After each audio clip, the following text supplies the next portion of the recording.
Sampai ada yang terlibat teroris, awas batang. Ojo kaya tonggo Pemalang, teroris dari Pemalang. Dulmatin Umar Patek. Umar Patek itu namanya Hisham Bawazir nama aslinya. Dari Cirebon, daerah saya, teroris itu yang ngebom kantor polisi, masjid kantor polisi kota Cirebon, namanya Gus Syarifuddin. Muridnya Mbah Salim Bajiri. Langsung merikone nggih muridnya Mbah Usama bin Laden. Jangan sampai di Batang ada teroris. Awas kalau ada teroris, Pak Sutadi saya tegur. Hadirin yang saya hormati, jadi manusia itu adalah makhluk yang dipercaya mendapat mandat, mendapat amanat dari Allah agar mewujudkan kehidupan yang penuh dengan kemanusiaan tanpa pandang bulu partainya apa, keluarga siapa, bahkan agamanya apa. Nggak usah dilirik, nggak usah dilihat dulu. Yang penting hidup rukun. Mbuh beda agama, mbuh beda madhab, mbuh beda partai politik, mbuh beda profesi, kita harus akur dan rukun. Itu namanya insan. Sekarang yang namanya Islam apa? Yang namanya umat Islam, manusia muslim. Manusia muslim dalam Al-Quran dikatakan, wa kadzalika ja'alnakum ummatan wasata litakunu syuhada'a 'alan nas wa yakunar rasulu 'alaikum syahida. Orang Islam itu mempunyai amanat, mempunyai mandat dari Allah agar menjadi ummatan wasaton, umat yang modern, umat yang maju.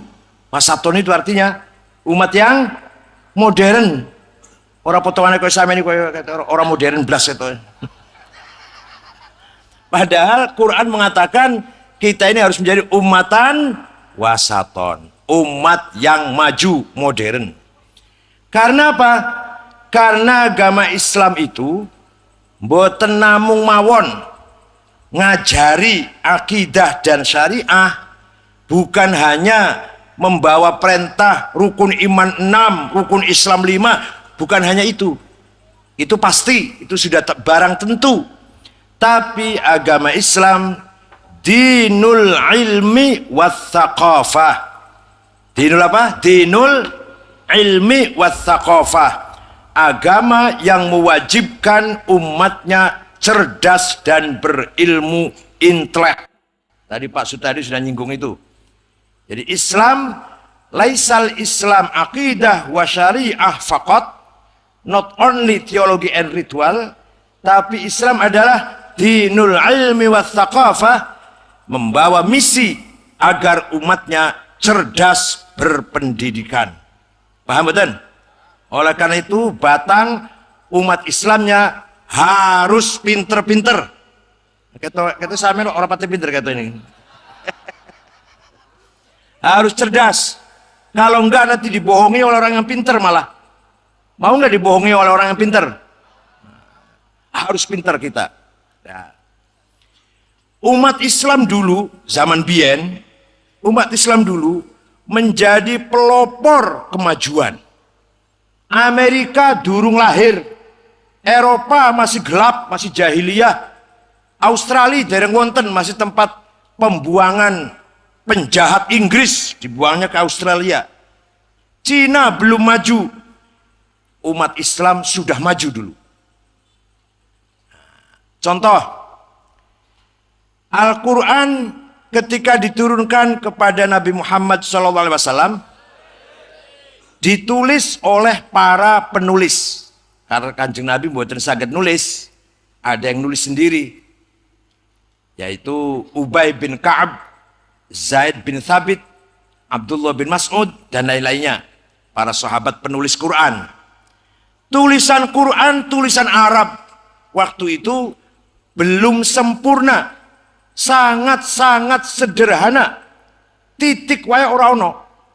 Ba, ta, sa, jim, ha, kho. Ora ono titike podo. Antara jim, ha, kho podo. Gak ono bedane. Ba, ta, sa, podo. Ora ono bedane.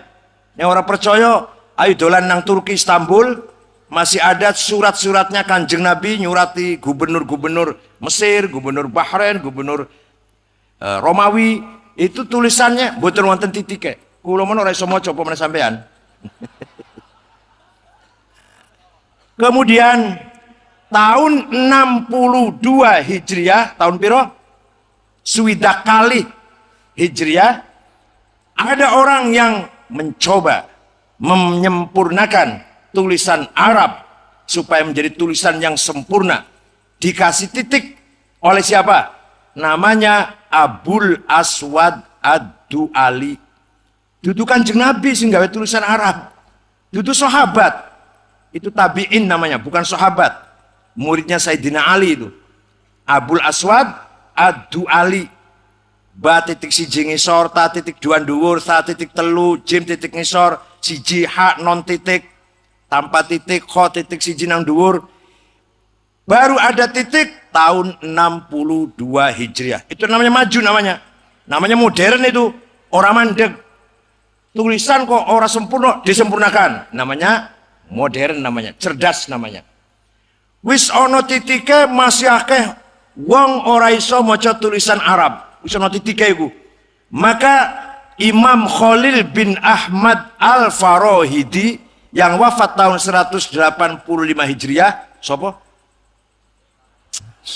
Ora cerdas blas lagi cerita. Lagi cerdas malah ora cerdas sih.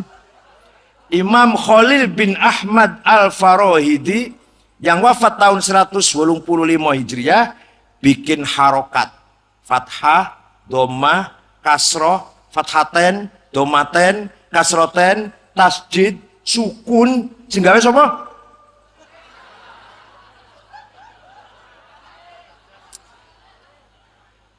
Wis ono titik, wis ono harokat. Wong Banyumas, Purwokerto, Banjarnegara, Purbalingga, Cilacap, nek maca Quran ngantek saiki innallaha wasimun ngalim. Kalau panggil saya Kiai Sangit ngakil, lah.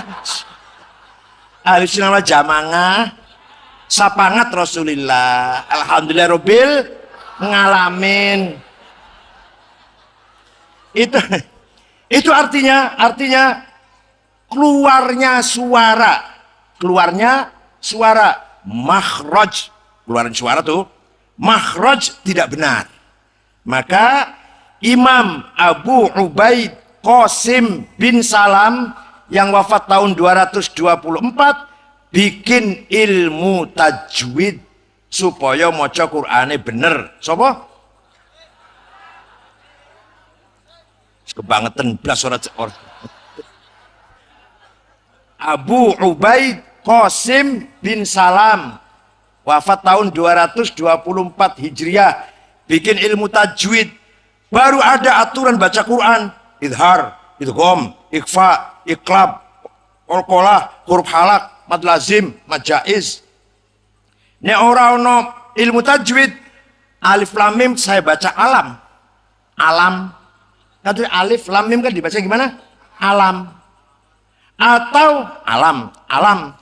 Atau diwaca alif lam mim. Alif lam mim. Isone kita maca alif lam mim karena ada ilmu tajwid yang mengharuskan kita baca seperti itu namanya mad lazim harfi mutasil. Apa bener nggak? Saya lupa malah. Pokoknya harus dibaca panjang karena ada ilmu tajwid. Ada idgham, ada ikhfa, ada iqlab karena ada ilmu, sehingga baca Qur'annya kita benar. Kalau tidak ada ilmu tajwid, tidak mungkin kita bisa baca Qur'an dengan benar seperti bacaannya Rasulullah dan para sahabat. Maka bisa bener maca Qur'an koyo Kanjeng Nabi, koyo para sahabat, kudu nganggo ilmu tajwid, harokat, titik sing gawe ulama, dudu Rasulullah, dudu sahabat. Sing damel sinten? Nek ora ono ulama, ora iso maca Quran. Tenan iki. Tenanan iki. Nek ora ono ulama iso maca Quran mboten? Mboten saged. Siji contoh, ono maneh. Ono gubernur kalau sekarang Afghanistan dan sekitarnya, dulu namanya Mawaro An-Nahr namanya. Namanya Abdurrahman Al-Mahdi. Kirim surat datang Imam Syafi'i. Imam Syafi'i itu namanya Abdullah bin Idris bin Syafi'. Lahir tahun 150, wafat 204 Hijriah. Jadi usianya hanya 54 tahun. Masih tua saya 58 tahun.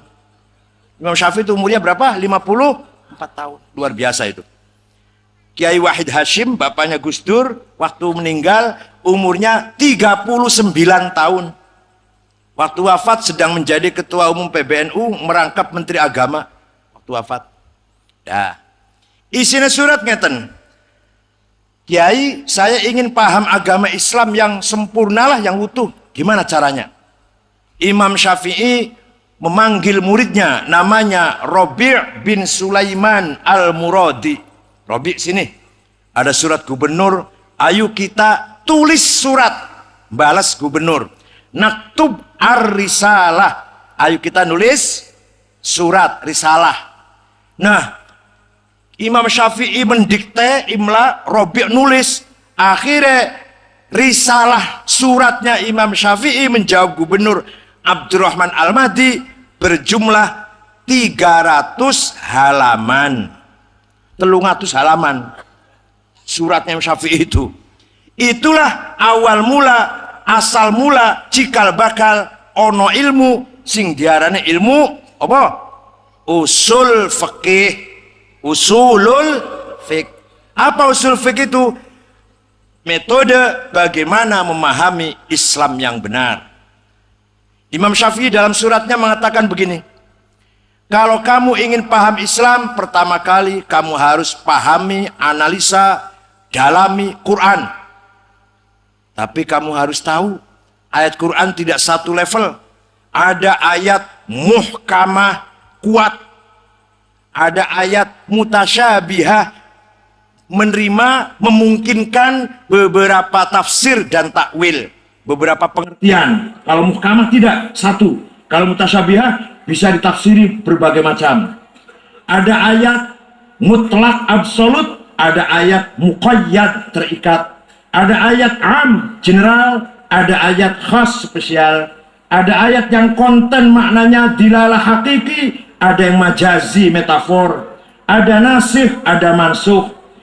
Kalau sudah Anda cari Quran dengan pemahaman ayat yang macam-macam itu tidak Anda temukan, maka pindah pada hadis sunnatul Rasul SAW. Tapi hadis itu juga tidak satu model. Ada hadis mutawatir, rawahu jam'un an jam'in. Hadis yang diriwayatkan oleh seluruh umat manusia, seluruh umat Islam. Namanya hadis apa? Mutawatir, tidak mungkin bohong. Ada hadis masyhur, terkenal. Ada hadis aziz, hadis yang baik, hadis yang mulia. Ada hadis ahad yang diriwayatkan oleh 1-2 orang, ahad, individual. Udah? Kalau kamu tahu, kalau kamu pahami hadis dengan pengertian seperti itu, kemudian belum kamu temukan pemahaman Islam yang sempurna, maka akal harus dipakai. Apa? Di Quran tidak ada, di hadis mboten wonten, maka harus pakai akal.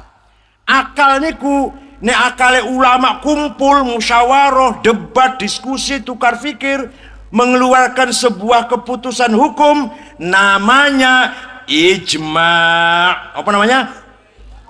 Konsensus.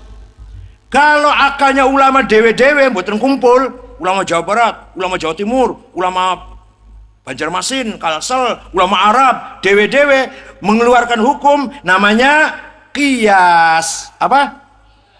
Analogi. Jadi tidak bisa paham agama Islam kalau hanya Quran dan hadis. Harus menggunakan metode logika rasional, metode akliyah, ya ada dua macam. Nek rame-rame kumpul namanya ijma, nek sendiri-sendiri separadis dewe-dewe namanya qiyas. Itulah prinsip ahli sunnah wal jamaah. Melu ngene silahkan, nggak melu nggak apa-apa, alhamdulillah. Ben wong ini tok sing pinter-pinter. Dengan metode ijma dan qiyas orang menjadi cerdas, mikir, diskusi, musyawarah, debat, waktu masail. Dan zaman saat ini ngoten lah kira-kira. Cerdas mboten bakal niku. Otaknya diasah, nanti ada perbedaan, saling adu argumentasi, saling adu dalil. Cerdas mboten bakal ngoten niku. Sampeyan ora tau melok waktu masail, ora tau melok musyawarah, ora iso jawab. Paham mboten? Paham mboten? Jadi cara memahami agama Islam pertama menjunjung tinggi Al-Quran. Kalau tidak ada maka hadis. Kalau tidak ada akalnya manusia, akalnya ulama. Kalau ulama kumpul namanya jawab. Kalau ulamanya musyawarah berkumpul namanya, kalau ulama dewe-dewe namanya cekeli sampai mati ojo lali. Yes. Contohnya apa? Contohnya apa? Di Quran itu wong salwangsul bola bali aqimus sholah, aqimus sholah, aqimus sholah. Wajib sholat, lakukan sholat, laksanakan sholat. Ping piro sholat sedino sewengi boten wonten penjelasannya teng Quran. Sholat iku jenenge apa-apa, namanya sholat itu apa? Boten wonten teng Quran. Waktune wayah nopo boten wonten teng Quran. Rakaate piro-piro ora ono nang Quran. Dikira ada di Quran apa? Paham mboten? Paham mboten? Di Quran enggak dijelaskan salat sekian kali, namanya salat ini sekian rakaat, waktunya jam sekian, enggak ada di Quran. Padahal rukun Islam pada salat itu. Di hadis ada. Salat itu sing wajib sedina sewengi ping 5. Khamsi awqat, khamsi maktubat. Namanya zuhur, asar, maghrib, isya, subuh. Rokaatnya 4, 4, 3, 4, 2. Waktunya min tulu'il fajr shadiq ila syuruqis syams, min zawal syams ila masir dzil syai'in mithlahu. Itu zuhur dan seterusnya lah. Nah, namanya ada, rokaatnya ada, waktunya ada, ketentuan 5 ada, itu hadis. Tapi apa saja yang harus dipenuhi ketika kita sebelum sholat, apa yang harus kita penuhi, harus kita lengkapi sebelum sholat, namanya syarat. Apa saja yang komponen sholat yang harus kita lakukan, namanya rukun. Apa saja yang membatalkan sholat, namanya mubtilat atau nawakid. Boten wonten teng hadis. Boten wonten. Setelah ada ijma dan qiyas, baru ada kesepakatan ulama ngeten. Arkanus sholati arba'ata asyar. Rukune sholat ono 14. Al-awwal pertama takbiratul ihram. Atsani kedua an-niyah. Atsalis ketiga al-qiyamu ngadeg liman istata'a bagi yang bisa. Ar-rabi'u qiraatul fatihah, maca Fatihah. Al-khamisu ar-ruku', as-sadisu at-tuma'ninah. Ada nggak di hadis ini kayak gini nih? Mboten wonten. Niku jenenge ilmu fikih. Bikinannya siapa itu? Bikinannya ulama, bukan bikinan Rasulullah, bukan bikinan sahabat, bukan Quran, bukan hadis. Rukun salat ada 14. Pertama harus takbiratul ihram, kedua harus niat, ketiga harus berdiri bagi yang bisa, keempat harus baca Fatihah, kelima harus ruku, keenam harus tumanina. Itu bikinannya ulama, bukan bikinan sahabat, bukan bikinan Rasulullah, bukan Quran. Nah, sekarang kalau ada orang tidak baca fikih, tidak pakai ilmu fikih, hasilnya ulama, karyanya ulama, langsung delok Quran karo hadis, kira-kira bisa sholat gak kira-kira? Asal ojo ndelok wong sholat nang masjid lho. Ono wong arep sholat, goleki nang Quran karo hadis, jangan lihat orang di masjid sholat, jangan lihat, jangan. Kira-kira bisa sholat gak? Maka kalau orang ngomong, nek ono wong ngomong, mari kita kembali ke Quran dan hadis, goblok. Tenan, bukan karena tepuk tangan, tenan. Aku serius ngomong. Sampai lunga haji, meneng nang hotel sing paling larang pinggir Masjidil Haram, sing ngono jame iku, larang iku sewane.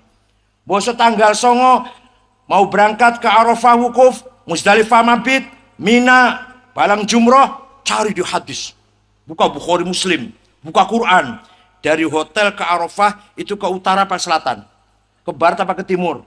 Berapa kilometer? Naik mobil berapa jam? Jalan kaki berapa jam? Kira-kira ono ora nang hadis yang wonten? Wonten mboten ngoten niku? Mboten wonten. Nek sampeyan pengen cepet teko nang Arafah, melu kepala rombongan. Ngintil mawon pun ngintil melok kepala rombongan utawa apa? TPIH, KPIH ya. Ngintil wis Syekh maktab sing ngatur. Lah ngintil bahasa Jawa. Bahasa Indonesianya ikut saja. Bahasa Arab pengen urora. Pengen urora bahasa Arab ngintil wae apa bahasa Arab? Taklid saja, ikut saja kepala rombongan. Nanti sampai ke Arafah. Ikut saja kepala rombongan. Ayo golek ono nang hadisnya iso teko nang Arafah nang orang ngintil wong kesasar teko nang Baghdad bakal ketemu karo jin Baghdad malah.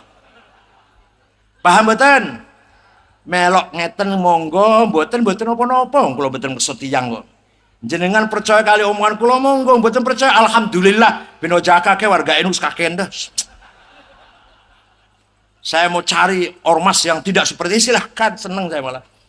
Ben aja akeh ngrepoti kabeh.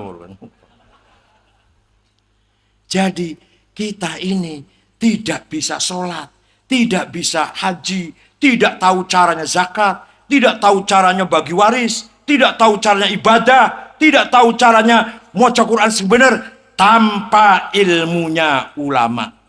Kalau hanya kita langsung Quran dan hadis saja, tidak akan bisa praktek ibadah. Percayalah kepada saya. Silakan kalau nggak percaya coba cari sendiri. Kalau bisa tanpa ikut orang misalkan. Oleh karena itu, wah contoh banyak ya. Kalau saya contohkan panjang nanti ini. Hadis semrawut. Ono hadis banyak sekali. Semrawut, ada yang betul-betul Kanjeng Nabi ngendikan, ada yang palsu.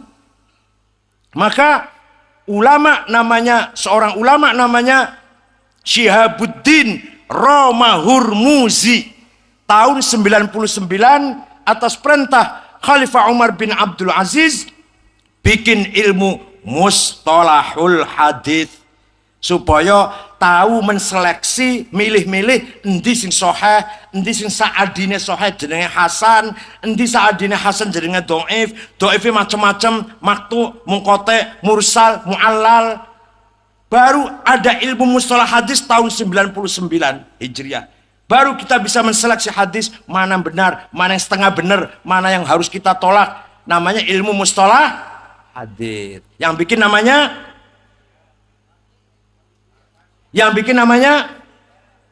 ya Allah, Syihabuddin Romahurmuzi. Juga orang yang pertama kali membuat terobosan-terobosan ilmu pengetahuan juga ulama. Orang pertama kali bikin matematik aljabar, sobat iku? Wong Eropa, wong Inggris? Bukan. Namanya Jabir bin Hayyan al-Azdi. Lahir tahun 100, wafat tahun 161 Hijriah. Beliau bikin matematik namanya aljabar. Seperti nama dirinya Jabir. Orang pertama kali bikin kacamata optik. Dikira Amerika belum lahir. Lahir Amerika itu abad 17. Yang bikin kacamata pertama kali siapa? Al-Hasan bin Haytham. Orang pertama kali menggambar bumi, peta bumi, siapa? Abdullah Al-Idrisi. Orang pertama kali menggambar planet ruang angkasa, siapa? Abdurrahman ibnu Hawqal. Orang pertama kali nulis tentang penyakit cacar, hisbah, Abu Bakar Ar-Razi. Kitabnya namanya Al-Hawi. Orang pertama kali bikin alat musik organ. Dikira Eropa apa? Yang bikin organ pertama kali namanya Al-Qanun bahasa Arabnya, Abu Nasr Al-Farabi.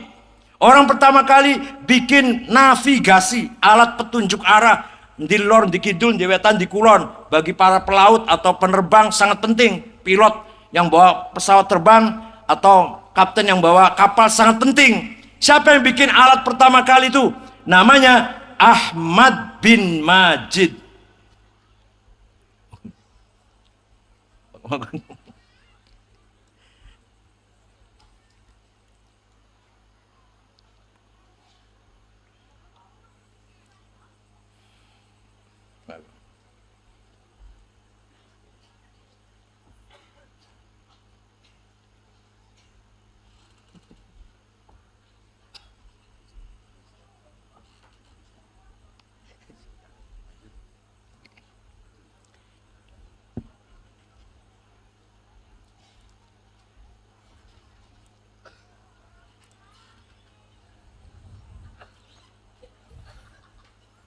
Jadi walhasil agama Islam menika agama yang mewajibkan kita umatnya menjadi orang yang berilmu.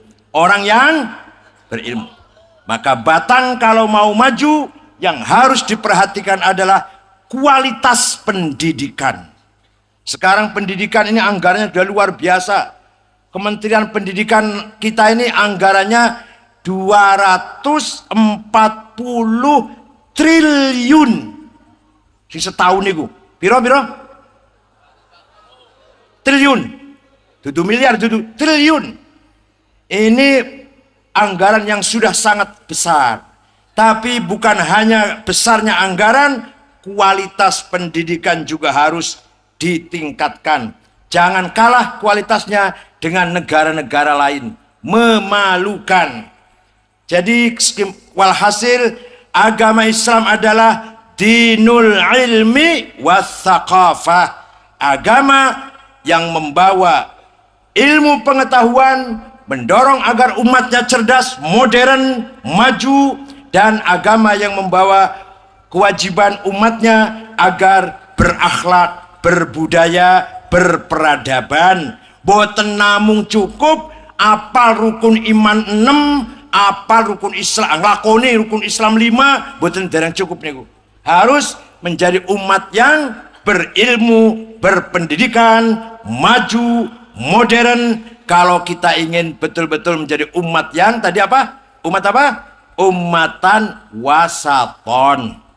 Litakunu syuhada 'alan nas, agar kita dihargai, menjadi panutan, menjadi imam, menjadi contoh idola dari masyarakat selain masyarakat atau oleh masyarakat non muslim, bahkan masyarakat sedunia mengidolakan umat Islam kalau umat Islamnya berilmu dan berpendidikan. Paham nggih? Pun. Saiki wis pinter, wis dokter, wis insinyur, wis sarjana hukum, cukup dereng niku? Dereng. Orang pinter, sarjana, teknokrat, SH, MA, doktor harus beriman kepada Allah. Harus apa?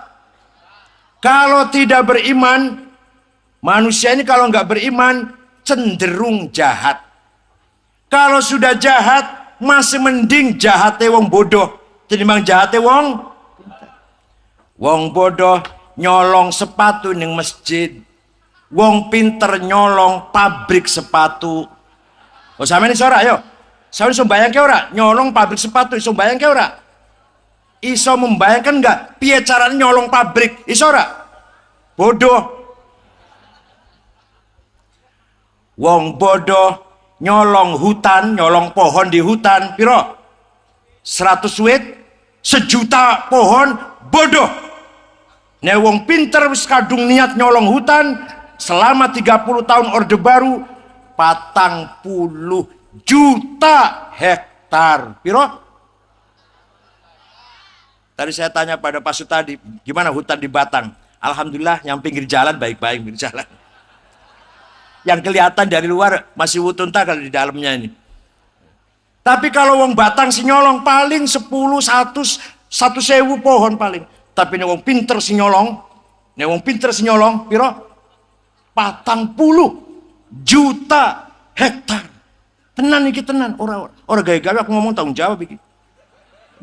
Iku nek ora pinter gak iso iku. Kan ada polisi jaga hutan. Polisi yang jaga hutan sepeda motor madein tahun 70.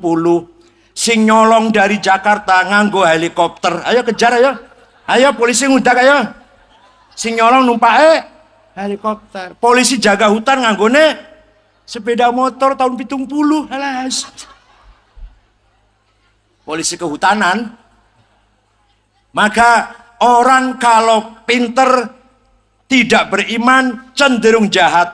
Kalau jahat, kejahatan orang bodoh jauh lebih mending daripada kejahatannya orang pintar. Contoh, maneh. Sampean kulon barang bodoh dalam hal ini. Lewat kota Batang, delok BCA, delok BRI, bank, ketoke akeh duite. Ayo dijupuk yuk, dicolong yuk. Ayo piye carane yo? Ayo piye carane? Ayo ngejak konco 5 atau 10, sepeda motor siap 5, bawa golok yang landet tajam, nyili pistol bunang sopo nyiliye, todong pegawai, buka brankas, diambil uangnya. Ngoten nggih? Itu paling 5 miliar paling. Nang Batang paling 10 miliar paling akeh bange. Tapi nek wong pinter nyolong bank, ora usah golok, ora usah sepeda motor siap 10, ora usah pinjem pistol. Nggak usah alat itu, tahu-tahu 6 triliun, 7 amblas. Paham betul, paham betul? Sampean bisa ora kira-kira? Ayo bayang sampean, nyolong duit tanpa golok iso ora? Iso ora? Goblok. Coba pinter bisa. Paham betul? Wong bodoh nyolong tanahnya tetangga paling 5 meter, 10 meter, patoknya digeser. Bodoh itu. Tapi nek wong pinter nyolong tanah ribuan hektar, keluar sertifikat, BPN-nya disogok, cepat keluar sertifikat. Pinter. Coba sampean jadi wong pinter, kok gampang nyolong akeh nyolong. Boten-boten, sampean kudu dadi wong pinter yang beriman kepada Allah. Contoh yang paling serius meneh, yang paling serius lagi nih. Mas itu masih mending contoh itu.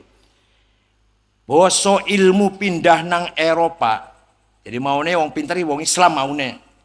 Di Baghdad, di Mesir, di Syria, di Maroko, boso ilmu pindah ke Eropa abad 16. Sing dipikiri karo wong sing dingen-ngen karo wong Eropa opo? Piye carane ilmune iki lho, ilmune piye carane mateni wong sing gampang, efisien dan efektif, tepat tapi gampang. Gawe senjata, mesin, gawe pistol, gawe senjata. Waktu wong Islam ora ono senjata itu. Waktu wong Islam gawe mek panah, tombak, pedang, ngoten nggih. Boso wong Eropa maju sing digawe pistol, senjata sing iso mateni wong sekali tembak 3, 5 mati kabeh. Masih kurang. Masih kurang. Piye carane mateni wong sekali tembak 100 senjata otomatik. Wis kelakon wis. Masih kurang. Piye carane bom dijatuhkan ke Batang, sak Batang mati kabeh. Wis kelakon durung? Pun Jepang wis dibom oleh Amerika. Masih kurang. Piye carane gawe bom sing jenenge nuklir, ada nuklirnya, sing menghisap udaranya saja mati. Sing mati dudu menuso, cecek kadal coro mati kabeh. Tenan, ora bohong, ora ngomong kosong. Namanya nuklir. Coba jenengan ningali teng televisi, kalau ada negara lagi mencoba senjata nuklir, ngoten nggih, sampai debunya kayak gunung itu. Saya tahu sendiri. Ketika Saddam Hussein, presiden Irak, menghabisi suku Kurdi di kecamatan Halabjah tahun 83, bukan bom nuklir, baru gas kimia. Gas kimia dicoba sepiro sih ampuhnya, kata Saddam Hussein, dia bisa bikin kan. Dicoba nang satu kecamatan 5.000 orang mati semua. Itu baru gas kimia, belum nuklir kayak apa. Nah sekarang ini Pak, sekarang ini Mas, Amerika punya 3.100 senjata nuklir. Dulu Prancis, Inggris, Korea Utara, Cina, India, Israel. Nek wong Batang alhamdulillah duwene senjata apa tadi saya makan apa namanya? Yang tadi saya makan apa namanya? Megono, apa? Megono, alhamdulillah. Nek wong Batang duwe senjata namanya megono. Nek wong Sidoarjo Gresik petis. Nek wong Cirebon rempeyek. Alhamdulillah orang duwe nuklir, duwene mung megono, gudeg. Jadi orang kalau tidak beriman pasti cenderung jahat. Kalau jahat maka ilmunya, kecerdasannya, teknologinya untuk berbuat jahat. Saya ngomong di Eropa, saya pernah diundang Parlemen Eropa di Brussels, Belgia. Saya ngomong di Indonesia itu tentara polisi memang di situ karena dia ngomong apa yang terjadi di Indonesia. Ini gambarnya nih. Orang-orang ditembaki di Papua katanya. Kemudian di Banten ada Ahmadiyah yang dibunuh. Kemudian di Bekasi ada pendeta ditusuk. Gambarnya ada. Apa ini yang terjadi ini? Pak, di Indonesia itu polisi, tentara nembak orang di Papua. 1, karena menjaga keamanan. 2, sing ditembaki rakyat Indonesia dewe. Amerika, NATO nembaki ngebomi Irak, Afghanistan, Libya, rakyatnya sopo ditembaki itu. Rakyatnya sopo dibomi mati kabeh. Indonesia polisi ning Papua, tentara di Papua, 1, menjaga keamanan, keselamatan negara. Yang dikejar adalah OPM yang bawa senjata berbahaya. Kalau tuh sampai nembak, piro jumlahnya bisa dihitung dengan jari. Itu pun rakyatnya sendiri. Nah, Amerika ngebom Irak, NATO seluruh Eropa, NATO itu artinya tentara NATO, tentara seluruh Eropa ngebomi Libya, rakyatnya sopo itu? Manusia sedulur apa? Rakyat Libya bukan rakyat Amerika, rakyat Irak, rakyat Afghanistan, bukan Eropa, bukan Inggris, bukan Prancis, dibomi saenake. Mereka lah justru yang melanggar HAM yang seberat-beratnya sebenarnya. Tapi maklum wong menang angel dikalahkan orang sampean sampean kalahan gitu potongannya langsung. Maka kita ini pasti kalahan karena kita tidak punya kekuatan dan kita tidak menguasai teknologi. Kita selamanya akan dibohongi. Di negara kita ini sangat subur, sangat kaya. Tapi kekayaan itu yang menikmati para investor. Sing jupui kekayaan kita ini kebanyakan para investor asing. Yang namanya Freeport di Papua, konon katanya, konon jare, aku ya jare orang tahun merono. Setahun iku 1,5 juta ton emas. Negara Indonesia hanya dibagi 15 triliun setiap tahun. Sing liyan go kabeh nang Amerika. PT-nya namanya Freeport. Belum dulu pernah Caltek menghabiskan gas di Riau, Arun menghabiskan gas di Aceh, wis entong wis entek wis, gas ning Aceh, gas ning Riau wis entek, wis bubar wis, Caltek karo Arun mulih wis PT iku. Tinggal Exxon di Cepu, di Natuna, Newmont di Bima, ngerugi kekayaan kita. Negara tidak mendapat bagian yang masuk akal yang wajar.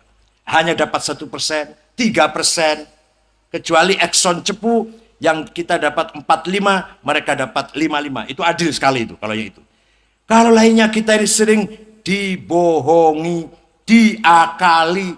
Dulu Bung Karno memberi izin Freeport seluas 10.000 hektar. Sekarang prakteknya Freeport wis nambang 2,5 juta hektar. Aku orang ngurus Freeport ini katanya ini. Kata Pak Wigandgi yang ngomong sama saya itu. Jadi para hadirin, mari wong Batang kudu pinter. Tapi nek sawise pinter harus beriman kepada Allah. Bisa mengelola kekayaan sendiri. Bisa ada Batang orang maju-maju karena sampean boten Jawa Pak. Bisa ada Batang orang maju-maju masih terhitung daerah tertinggal karena sampean boten ngono ngaku lah. Hadirin kang kula hormati.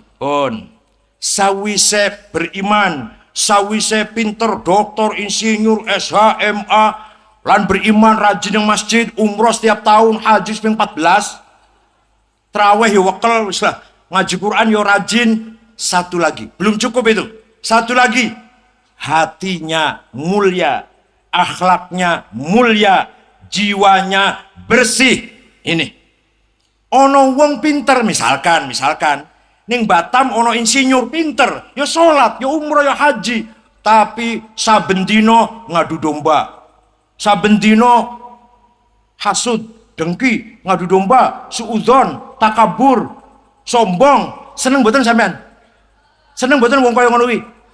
Sholat, orangnya sholat, rajin sholat orangnya, dan beriman dan berilmu pinter, tapi saben dino mecah belah, bikin pecah masyarakat, bikin kisruh. Seneng mboten niku?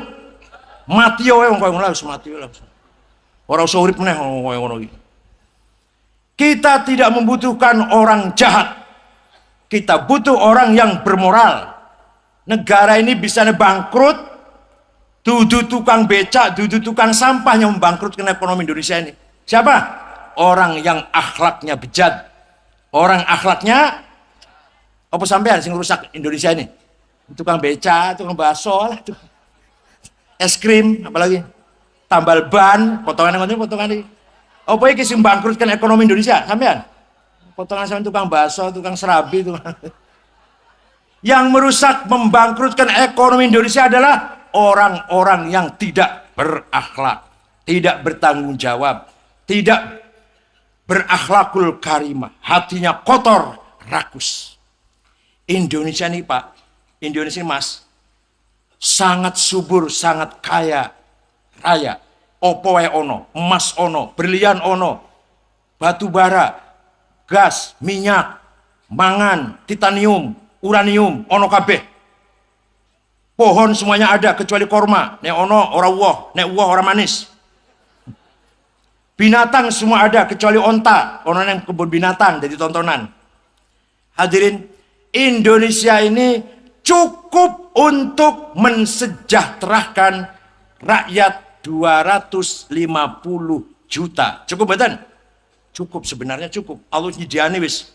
Cukup nggo uripe rezekinya orang 250 juta. Tapi Indonesia yang kaya ini, Indonesia yang sangat kaya ini, ora cukup kanggo wong siji sing rakus. Wong siji wae siji tok lho, tapi rakus, tamak, ijo nang dunia. Orang merasa puas, cukup dereng Indonesia ini. Durung, wis duwe batu bara pengen hutan, wis duwe hutan pengen pom bensin, pengen hotel, wis duwe hotel pengen duwe perusahaan bus atau angkutan, wis duwe usaha itu pengen duwe bank, wis duwe bank pengen duwe apa meneh? Pengen duwe properti pengen duwe, walah pabrik pengen duwe macam-macam. Jadi Indonesia ini cukup untuk 250 juta, tapi tidak cukup untuk satu orang yang rakus, tamak, hubbud dunia, yang tidak pernah merasa puas dengan rezeki yang ada. Tidak akan cukup. Dunia ini cukup untuk penduduk 7 miliar. Penduduk dunia ini 7 miliar jumlahnya. Cukup sebenarnya. Tapi tidak akan cukup bagi kaum kapitalis yang ingin memumpuk harta dengan tidak memperdulikan yang lain. Sekarang alhamdulillah kapitalis lagi goncang, lagi bangkrut kapitalis. Insya Allah ekosistem ekonomi secara Islam lah yang akan menjadi andalan sistem ekonomi di masa-masa mendatang. Mudharabah, musyarakah, murabahah, profit sharing, markup profit, koperasi, itu sistem Islam. Kaila yakuna dulatan bainal aghniya'i minkum. Jangan sampai harta itu hanya berputar-putar di sekitar orang-orang kaya saja. Harus ada pemerataan, bukan hanya pertumbuhan. Wah panjang untuk ekonomi panjang pun lah pun. Yang penting sampean kudu pinter, beriman dan berakhlak. Dan yang dindi tawuran, main bola kalah gelut, pilkada kalah, orang tribo tawuran, nang Batang aman nggih. Ning Atung Cirebon Jawa Barat, Jawa Barat penggaweane lah. Main bola kalah tawuran, pilkada bupati sing kalah ngamuk, ngongkon bocah-bocah kon merusak. Niki masyarakat sedang rusak, sedang sakit. Apa yang sakit? Akhlaknya, moralnya yang sakit. Napa yang sakit? Akhlaknya. Partai politik, kalau partai politik saling menjatuhkan, saling menfitnah, saling nyeret-nyeret yang lain. Kalau dia kena kasus, temannya harus dibawa bareng-bareng. Itu namanya masyarakat yang sedang rusak. Nah, peranan Nahdlatul Ulama, peranan organisasi Jamiah Nahdlatul Ulama adalah memperkuat, menjaga keutuhan masyarakat bangsa Indonesia. Gak pandang, orang peduli partainya apa, orang peduli siapa yang menang, siapa yang kalah. Masyarakat Batang harus diperkuat persaudaraannya oleh Nahdlatul Ulama. Pengurus NU tanggung jawab itu. Pengurus NU, Kiai Samsudin dan Pak Taufik, saya nggak datang Pak Taufiknya, harus bisa mampu memperkuat persaudaraan sesama warga masyarakat Batang. Busing menang, dukung Pak Sutadi, Bu ora, oke, semua adalah masyarakat Batang. Bu penduduk asli, bu pendatang, partai yang bu Demokrat, bu PDI, bu apalagi Golkar, bu P3, semua adalah masyarakat Batang. NU harus menjadi rumah besar, tenda besar, payung besar bagi semua warga Batang, apapun politiknya, bila perlu apapun agamanya. Ono wong Kristen, ono wong Hindu nang Batang, semua dipayungi oleh Nahdlatul Ulama. Yes, ini kalau mau betul-betul kita mau membangun masyarakat yang kokoh. Caranya gimana? Nah, caranya gimana? Gampang. Ono carane. Carane piye ngakuraken wong itu piye carane? Gampang. Saben malam Jumat jamiahan, tahlil, istighosah, berjanji, deba, yasinan, burda, simtuduror, si Toto karo si Karto. Si Toto karo si dino Selasa berantem. Meh paten-patenan dino Selasa. Hari Selasa si Karto dengan si Toto gelut. Hampir saling membunuh, musuhan lah. Bengi Jum'ah ketemu nang tahlil, salaman mboten. Padahal Selasa winginan itu bara berantem, bar gelut lah berantem. Bengi Jum'ah ketemu nang tahlil, salaman mboten. Masih asem salamannya, masih kecut. Bengi Jum'ah sing ngarep teko ketemu maneh, di sana ada kematian tahlil, di sana ada syukuran rumah Maulid Nabi, di sana ada yasinan, ketemu maneh, selesai sudah permusuhan itu dengan sendirinya. Pecah karena pilihan bupati bedo, tegang, konflik, pilihannya beda dulu. Tapi saben pengajian semuanya datang, saben istighosah tahlilan semuanya datang, yang kemarin dukung Pak Tardi atau tidak, semuanya kumpul. Salaman mboten? Terus ketemu. Tiap syukuran, tiap tahlil, tiap yasinan, tiap jamiahan, ketemu terus, selesailah sudah. Konflik yang kita kemarin akibat pilkada atau akibat apapun, selesai sudah. Maka kita warga NU harus menghidupkan jamiahan. Tengah urip mboten jamiahane? Urip mboten Ki Samsudin? Alhamdulillah, tiap malam Jumat berjanji, apalagi syuriah kudu apal berjanji. Ini ora apal ojo diamplop Ibu. Sampean ngundang kiai kok moco berjanji masih moco, ojo diamplopin. Tapi ketoy apal-apalan diamplopin sing akeh. Wa amma ta'ifatu thaqifan falam yuhsinu bil ijabati qirah wa ghraw bihi sufaha wal abida fasabbuhu bi alsinatin badiyah wa ramawhu bil hijarati hatta khudibat bid dima'in ala. Thumma ada Rasulullah sallallahu alaihi wasallam ila Makkah hazina fasalahu malakul jibali fi ihlaki li hadha wal asabiyyah faqala inni arju an yukhrijallahu min aslabihim may yatawalla atirillahumma qabrahul karim yarfi syadhim min salati wa taslim Allahumma salli wa sallim wa barik alaihi thumma usri bi jasadihi wa ruhihi yaqadatan minal masjidil haram ilal masjidil aqsa wa rihabil qudsiyah wa arja bihi las samawati fara'a adam fil ula wa qad jalla lahu al waqar wa ala wa ra'a fi thalith Isa ibn Maryam. Diamplopin apal soalnya enggak kalau saya enggak butuh amplop.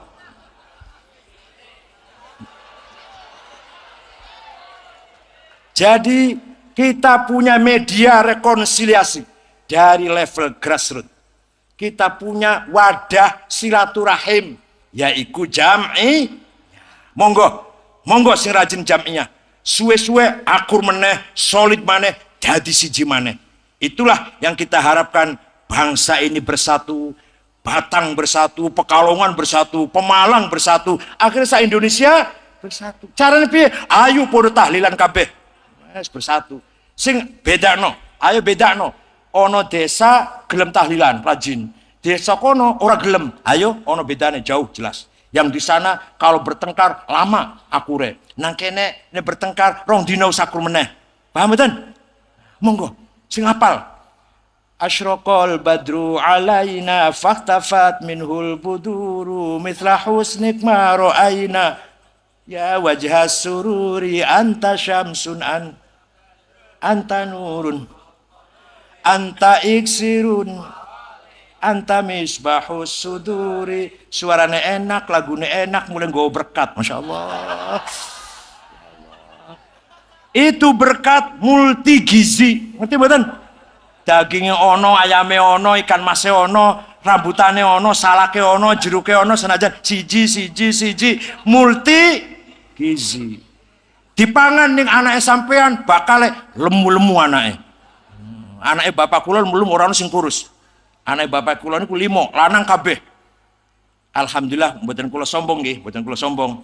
Anaknya bapak saya itu, padahal ayah saya kiai kecil, kiai setingkat kabupaten lah. Tapi anak 5 niki dadi kiai kabeh. Yang pertama Kiai Ja'far, pesantrennya ya 1200-an santrinya, ketua Majelis Ulama Cirebon.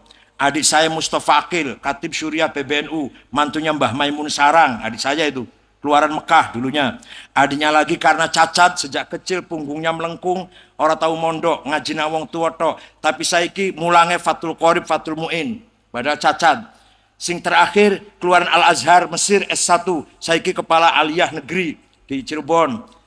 Saya di Jakarta lumayan lah, lumayan. Tinimbang sepi lah, lumayan lah. Tapi pikir ayah saya kok lumayan semua anaknya. Padahal banyak beberapa kiai anaknya nggak mesti alim kabeh. Anak ilmu paling sing dadi siji, wonten nggih, wonten nggih. Tapi ayah saya kok 5 lumayan semua. Kenapa sebabnya? Ketemu sebabnya. Dipakani berkat biar lagi cilik anu. Ya Allah. Ayah saya kalau pulang dari pengajian, dari Maulid Nabi, pulang bawa berkat, anaknya diundang, dipangan kabeh bareng-bareng, sedurunge mangan, diwacake disi alhamdulillah alladzi at'amana wa razaqana min ghairi haulin minna wala quwwah, mangan sausa mangan, melayu meneh, dolan-dolan meneh. Masya Allah. Halalan thayyiban mubarakan. Percaya silakan, enggak terserah, percaya wis. Nek ora percaya wis ora usah maksa aku. Ana wong ora percaya. Waktu bapak saya mati, Kang Said, enggak saya tahlilin. Kenapa? Saya tidak percaya doa itu sampai kepada orang mati. Saya enggak percaya itu. Jadi sampean orang percaya Allahumma gfir lahu warhamhu wa'afihi wa'fuanhu waj'al jannata ma'wa mathwa. Sampean betul percaya? Ora, enggak percaya. Ya sudah. Kalau enggak percaya, saya doakan mudah-mudahan bapak sampean masuk neraka kosong, kebuki malaikat hancur, jerit-jerit nang kuburan orang sing nulungi, muga-muga. Ojo ngamuk, orang percaya, orang teko kan, nggak nyampe kan, doa nggak nyampe kan nggak percaya bahwa itu nyampe. Ojo ngamuk, ojo marah, tapi saya doakan mudah-mudahan bapak sampai kebuki malaikat, remuk, jerit-jerit nang kuburan dewaan orang sing nulungi, mengko besok mlebu neraka gosong. Jangan marah, nggak nyampe.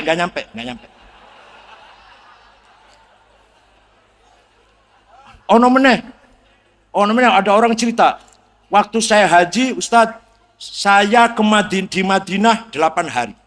Tapi saya ziarah kepada Rasulullah cuma sekali, cukup sekali. Kalau teman-teman saya itu, ya waktu masih ziarah ke pojok sana ke Rasulullah, salam dulu ke Rasulullah, pojok. Kalau saya enggak, sekali saja. Yang seterusnya saya enggak usah salah, ya pokoknya sholat jamaah, enggak ziarah kubur ke Kanjeng Nabi. Cukup 1. Saya jawab, dudu sampean sing hebat, Kanjeng Nabi aku lu males sering delok sampean. Potongannya kaya ngono, males Kanjeng Nabi sering ketemu sampean. Wis pisan wae ketemune, ora sering-sering. Dikira hebat apa ngomong kaya ngono? Dikira luar biasa apa ngomong kaya ngono? Kanjeng Nabi aku moh delok sampean sering-sering ketemu iku. Wis pisan wae cukup lah. Suntung masih temonis pisan. Ada yang hormati, milo monggo, kita warga Nahdlatul Ulama tetap punya prinsip ahli sunnah wal jamaah. Ahli sunnah itu artinya, coro gampangannya pun. Ahli sunnah itu kita rajin beribadah kepada Allah lillahi ta'ala, bukan karena apa-apa. Sholat, puasa, sing sugio, zakat, dan seterusnya, akhlaknya baik. Wal jamaah, monggo. Mari kita jaga persatuan dan kesatuan bangsa ini. Itu arti wal jamaah. Menjaga kebersamaan. Menjaga masyarakat. Menjaga bangsa. Agar selamat dari perpecahan. Itu arti daripada wal jamaah. Jadi kita orang NU ini kelompok yang rajin ibadah. Tapi menjunjung tinggi NKRI. Menjunjung tinggi Pancasila. Menghormati Bhinneka Tunggal Ika. Dan menjaga Undang-Undang Dasar 45. Paham betul? Kalau ada orang yang sedikit saja terlintas dalam pikirannya ingin merubah Pancasila, ingin merubah negara ini menjadi negara apa kayak? Negara Islam kayak, negara Kristen kayak, itu kita anggap musuh bersama. Bukan hanya musuhnya orang Islam, bukan hanya musuh orang NU, tapi musuh bersama. Ada orang teroris Drumatin atau Umar Patek dari Pemalang itu musuh bersama, musuh kita semua. Ada ormas yang ingin merongrong keamanan negara, merongrong Pancasila, tidak menghormati kebinekaan, keberagaman, musuh bersama. Paham betul? Sekarang undang-undang ormas lagi digodok di DPR. Minta pendapat pada saya, pada NU. Saya jawab, ormas yang keberadaannya memperkuat NKRI, memperkuat Pancasila Bhinneka Tunggal Ika harus diizinkan, harus didukung. Tapi ormas yang dicurigai indikasinya akan merongrong Pancasila, akan merongrong NKRI harus dibubarkan sekarang sebelum menjadi ormas besar. Mumpung masih cilik, mumpung anggotanya 5.000 dan 5 juta kangelan. Hadirin kang kula hormati lah, monggo bareng-bareng kali kula nggih, kula didukung nggih sikap-sikap prinsip yang kita perjuangkan ulama. Warga NU Batang harus sam'an wa ta'atan dengan kebijakan-kebijakan besar dari pengurus besar Nahdlatul Ulama. Ojo ono sing nyimpang, kudu melok PBNU kalau benar-benar orang NU. Kita tetap NKRI, Pancasila, Undang-Undang Dasar 45, menghormati, menjunjung tinggi kebinekaan, keberagaman. Indonesia ini macam-macam, dudu wong Jawa tok, ono Madura, Sunda, Batak, Dayak, Bugis, Ambon, Papua, semua saudara kita. Ono turunan Cina, turunan Arab, turunan India, semua saudara kita. Ono Islam, Katolik, Kristen, Buddha, Hindu, Konghucu, semua saudara kita. Paham betul? Semua saudara kita. Wala udwana illa 'alal zalimin. Tidak boleh ada permusuhan kecuali kepada yang melanggar hukum. Tidak boleh ada permusuhan kecuali kepada siapa saja yang melanggar hukum. Itu musuh kita. Tidak boleh iki orang Katolik, iki Cina, iki musuh kita. Enggak. Iki Cina, iki Kristen, iki diperkosa aja yuk.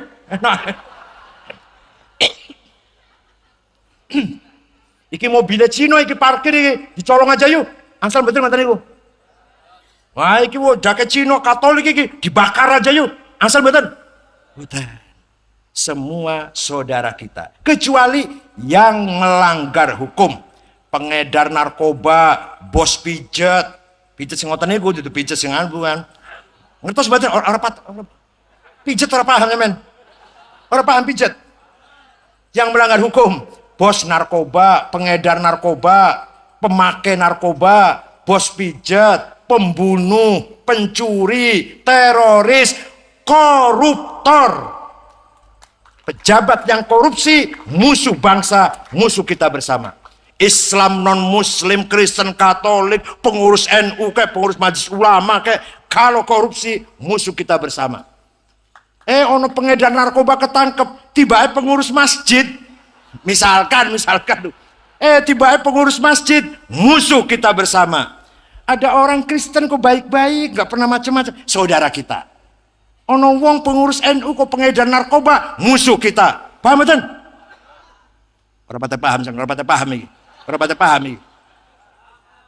Ono wong agamanya Kristen tapi bagus, nggak pernah macem-macem, nggak berbuat salah, taat hukum, nggak pernah bikin apa-apa, biasa ke gereja terus dagang, saudara kita.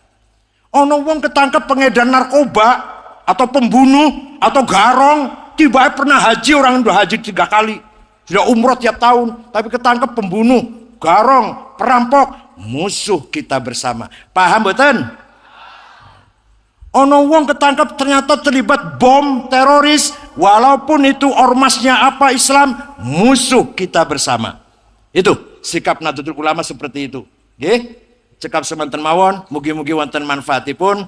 Monggo salajengipun panjenengan pirengaken nasihat mauidhah saking Hadratus Syekh Ar-Raisul Am di Jami'at Ahli Thariqah Al-Mu'tabar An-Nahdiyah As-Sayyid Al-Habib Syarif Lutfi Ibn Ali bin Yahya Atalallahu baqa'ah, panjang umur sehat walafiat, zukhran lil ummah, untuk sebagai aset bangsa dan umat Islam.